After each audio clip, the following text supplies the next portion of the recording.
All right. How about now? We getting audio now? Testing 1, 2, 3, 4, 5. Love new equipment. Now question mark. All right. Is this working? Can you guys hear me? Tell me in the chat if that is working. Nothing. Negative. All right. We're going to try line in sample, microphone, sonic mixer, NK. Communications. I'm seeing the video audio. It's not coming over here. 1 second. I'm going to try and figure this out. Mother, father. All right. We've made another change. Boom. That's it. Now question mark. All right. Is that working now? We're going to move this over. Yes. All right. We're good. Yes. All right. Fantastic. Holy cow. This is one of the things that happens when you're trying new technology. This is Studio B is what I started with. I've had this set up for a long time. I've been nervous to start to use it, as you can see, because it takes all these little things. I've got a computer over there, a couple monitors. I've got my portable monitor, which is an iPad connected. I've got microphones going over here, camera over here, lighting. I've got everything that I need. But this is the first time we tested it. So I apologize for the delay. I'm going to go back through. We've got our good mornings from Daniel. We got good morning from Vapor X. We got a good morning from David Lane. We've got, well, actually said David said nothing was working. Now it's working. We got Mother's Cantina, little product placement. Mother's Cantina. Here's my water. Ocean City, Maryland. I've got Seaquake Brewing up there in Northern California. I've got Attila says good morning. I got Vapor X telling me you love technology. We've got David Lane who is telling me, what are we doing here? Telling me that, yes, it's all good. All right, so I think we can get it started. We'll get this ironed out and working better as time goes on, but here we go. We might as well get this going. Oh, do me a favor, make sure you're logged into your Google account. I will say that again in just a second. And for my team, just know that I've got your chat over here. So if I'm not looking, I don't see it. Here we go. Welcome to Shoot the Shit with DSP. STS with DSP happens every Friday at 8 a.m. Pacific time, 11 a.m. Eastern time, live on YouTube, travel schedule permitting. We're going to invest about 30 minutes out of your day to get pumped about the upcoming weekend, get excited about crushing your goals, and finding the motivation to be the best you possible. Plus, I'll answer your burning questions. I'm Dave Scott Peters, creator of the Restaurant Prosperity Formula, and your coach. Today, we're going to focus on the power of small changes in your restaurant. Again, if you're joining me here, thank you for allowing me to work through my technology issues of the new studio. As well, make sure you're logged into your Google account so that on your YouTube chat, you can participate, because after I do my teaching, I answer your questions. Let's get started. Hey there, restaurant pros. This week, I've been thinking a lot about, well, the smallest changes and how they often lead to the biggest wins in your restaurant. So today, we're talking about how tiny improvements, things you might even overlook, can snowball into huge results over time. Running a restaurant is tough. There's always something demanding your time, your energy, your money. But here's the thing. Big changes feel overwhelming, right? And sometimes they're not even necessary. What if I told you focusing on small, manageable improvements can actually lead to massive success over time? Think about it. Think about it like compound interest. Small, consistent actions add up. I had a member I worked with who was struggling with food costs. And by the way, who's not struggling with food costs, right? We didn't do a massive overhaul overnight. We made one small change. We implemented a daily key item tracker on high cost items. That one change saved them thousands of dollars a year, thousands. And that's just one tiny example. Let's break down some specific areas in your restaurant where tiny changes can lead to big wins. Number one would be food cost controls. One of the biggest culprits in losing money is food waste and overportioning. A small change like Weighing out portions during prep or tracking waste daily can save you more than you think. I coached a restaurant that started using a waste tracker every shift. It felt like a small tweak. But within weeks, they noticed food costs dropping because they identified things that needed to change as they happened. Number two, labor management. Labor costs can make or break your profitability. A small change, like an adjustment to clock in times by just 5, 10, 15 minutes per shift adds up. Imagine you have 10 employees clocking in 10 minutes early every shift. That's over 16 hours. Listen to me, 16 hours of unnecessary payroll each week. A quick conversation with your team and adjusting schedules slightly. Well, this made a huge difference in one of my members. Number three is training your team. Ever feel like your team isn't selling enough or making the right upsells? One small change. Start every shift with a quick 2-minute huddle during your pre-shift meeting where you focus on selling one specific item. I worked with a restaurant that did this, and their average ticket went up just from that small focus. Number four, customer experience. Right, we're in the hospitality business. Adding a handwritten note, ready? A handwritten note on a plate with chocolate sauce for guests celebrating anniversaries and birthdays, other special occasions, takes only a few seconds. But it creates a lasting impression. One of the members I worked with did this. Their repeat business skyrocketed. Not only or I should say, not to mention how the free posts they got on social media on all their customer accounts.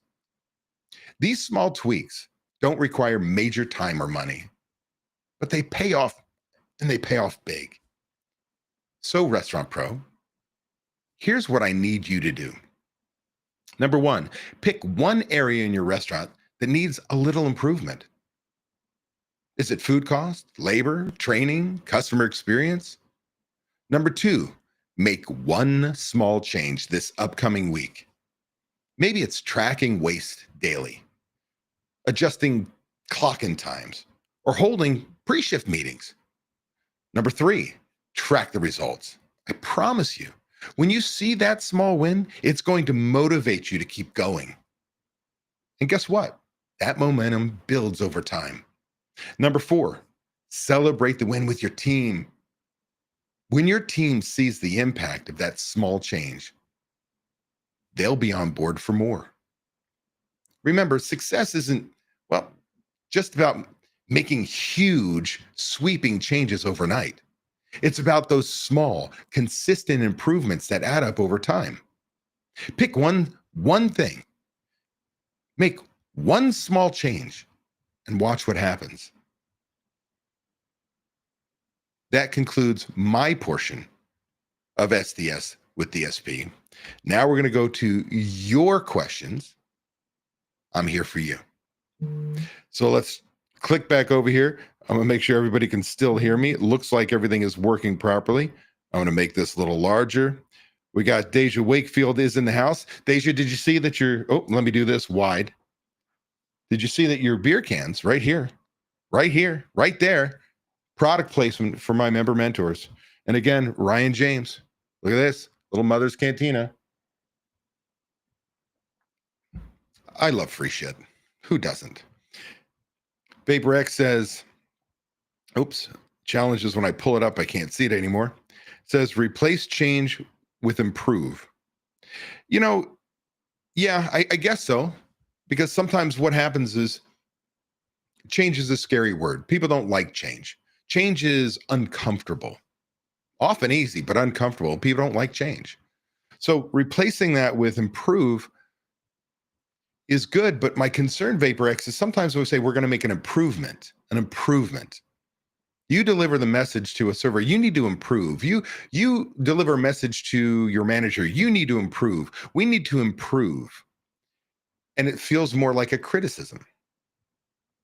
See, one of the things, a skill set that I recently learned, and I mean recently, is sometimes instead of saying something like, you need to improve something, it might be, can I share with you an observation? I noticed that when you take inventory and it's completed, that there are times where the inventory values are too high versus you need to improve on your inventory, man. You are not counting right. We're blowing it up. Notice the difference, right? The difference in when we say, hey, do you mind if I share with you an observation? It's less in your face. So I know where you're coming with improve. I'm not disagreeing with you. I just think there might be another way to get that done. Let's see here. As Ryan said, this cup is unbreakable. Notice I can squish it. I can squish it. It's rubber. It's perfect for if you have a pool. And go to Mother's Cantina in Ocean City, Maryland. Get yourself one. I have one. I'm pretty special. All right. Who else has got a comment, a question, something I can help you with? This is your time. How we doing on time? We're doing great on time.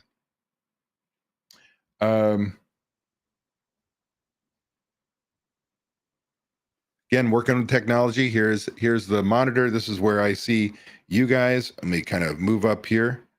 There's a group of you still on here. So do me a favor. If you've got a question, bring it.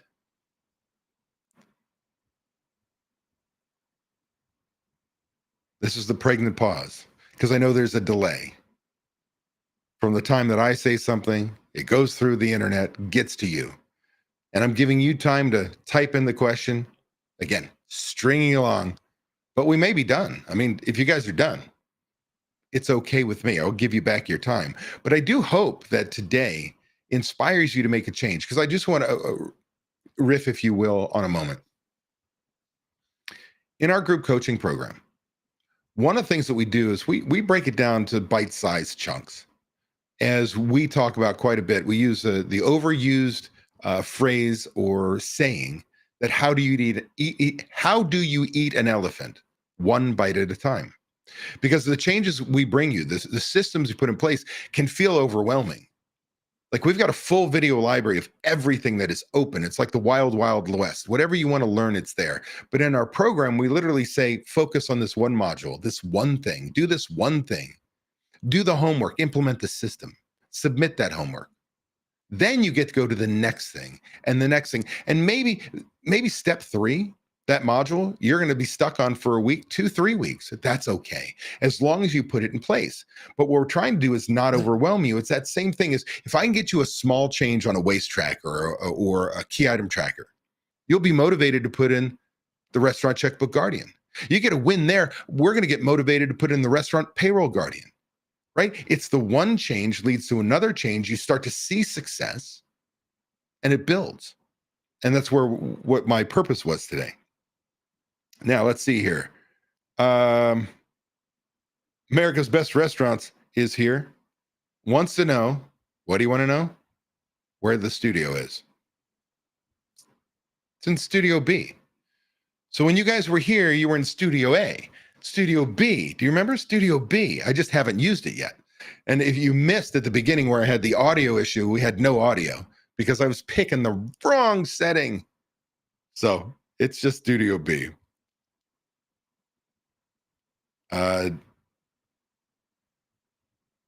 So David Lane says, and about what? What is that? I don't understand that one. About what? Do me a favor, rephrase. Oh, no, you've got, here we go. I missed it.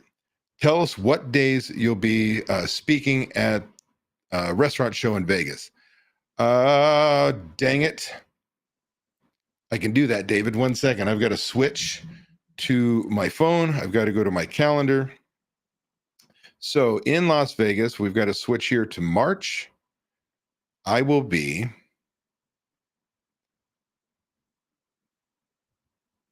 speaking. Need glasses. I'm an old man. I will be speaking at Pizza Expo. It looks like at 1 o'clock my time. So I think that is going to be noon Pacific time on Sunday, March 23rd. That is an event that you've got to pay to get in. In fact, all these are. They're going to be part of their classes. And then I will be teaching the second session, looks like 8 a.m. my time, I think that's after the time change. So I think 7 a.m. Pacific time, which would be Vegas time, Pizza Expo. And then at Bar and Restaurant Expo, a couple days later, on Wednesday, March 26th at 10 a.m. my time. So I think 9 a.m. at the Bar and Restaurant Expo. Again, each one of those are events that you've got to register for and pay for. But thank you for asking. And sorry that I missed the comment in the wrong order. All right. And about what? I should have stayed on there. I know I've got one of those sessions is going to be how to get the most out of your management team. I believe the other sessions are going to be working on, oh, damn it. David, I'm sorry. Let me answer the question. So for those of you who are coming in right now, David is asking about what am I teaching? And I think I've got them in each one of these. All right, so on Pizza Expo on March 23rd, the topic is learning your restaurant's numbers. Then on the 24th, Pizza Expo, it's going to be how to get the most out of your restaurant management team.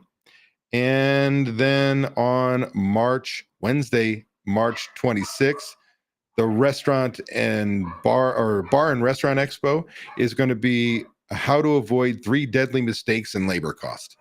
So those are the sessions. All right, back to your comments. Let's see here.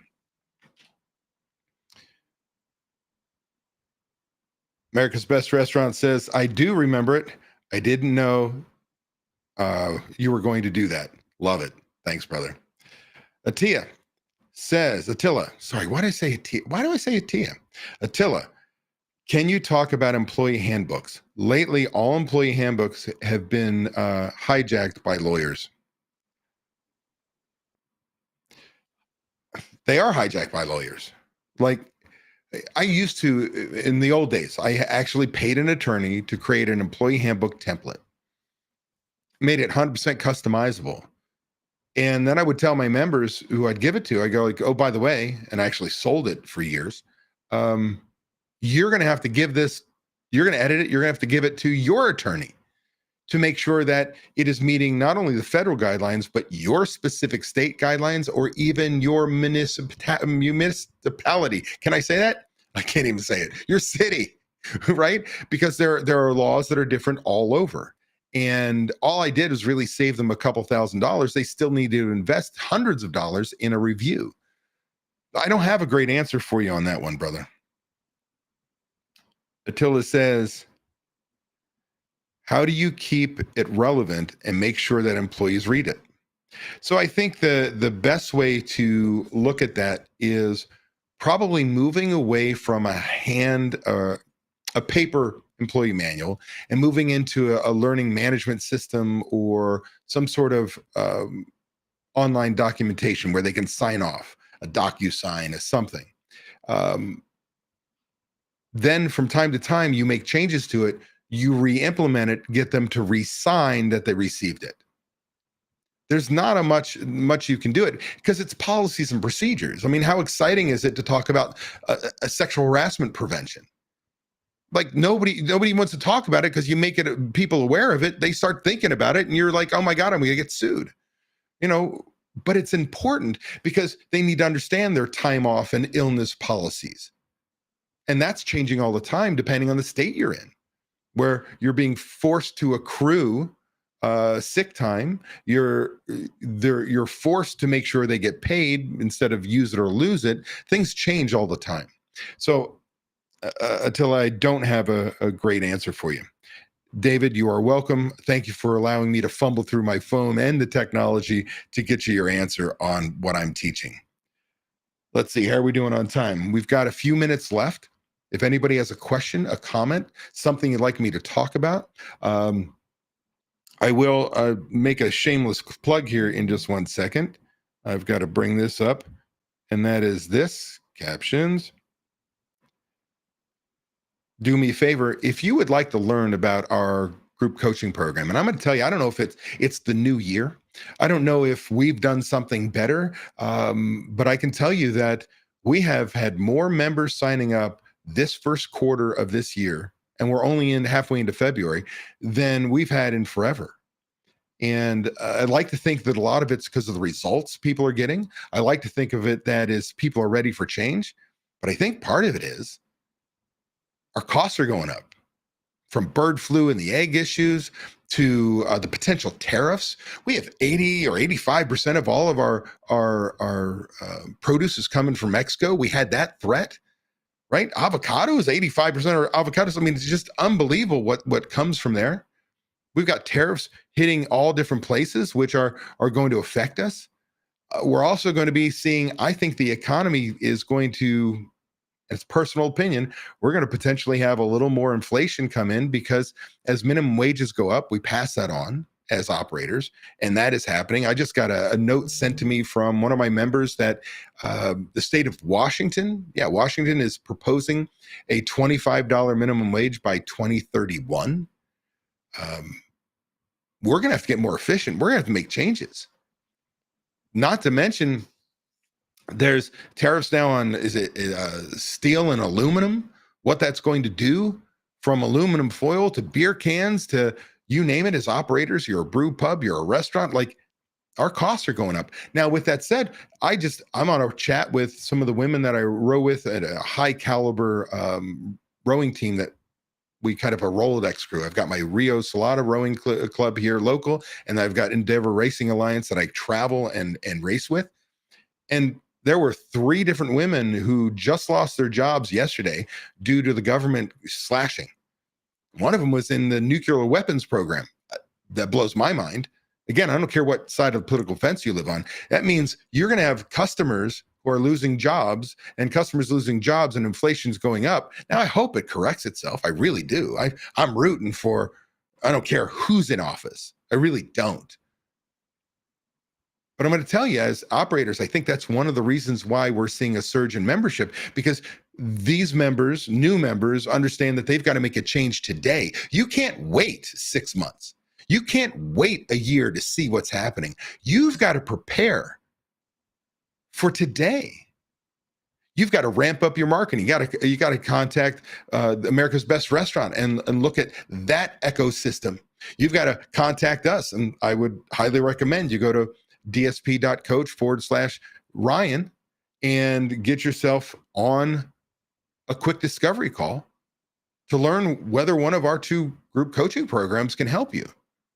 By the way, it's not a magic pill. I suck, I create work. You have to be ready to do the work. But if you do the work, you will see massive change. I promise you. Let's go back to chat here. I'm getting the hang of this. I think. We've got no other questions. I'm going to make sure we still have people on here. We do. We got a large group of you still on here, and there are no questions. So I'm going to take this time to thank you for being with me here today at Shoot the Shit with DSP. I'm going to thank you for allowing me to go through the technology issues, as we didn't have audio. Now we've learned our lesson. I'll have it set up properly for us next Friday. In the meantime, I hope you take today's message and pick that one small change you want to make. Get that change in place. Measure that change. Celebrate that damn win. Because by taking action, it doesn't have to be massive action. By taking action, just a little piece, you can make change in your business. And that's what we're ultimately doing. So again, thank you for joining me here on Shoot the Shit with DSP. And I will see you next week here in Studio B. Thanks, everybody.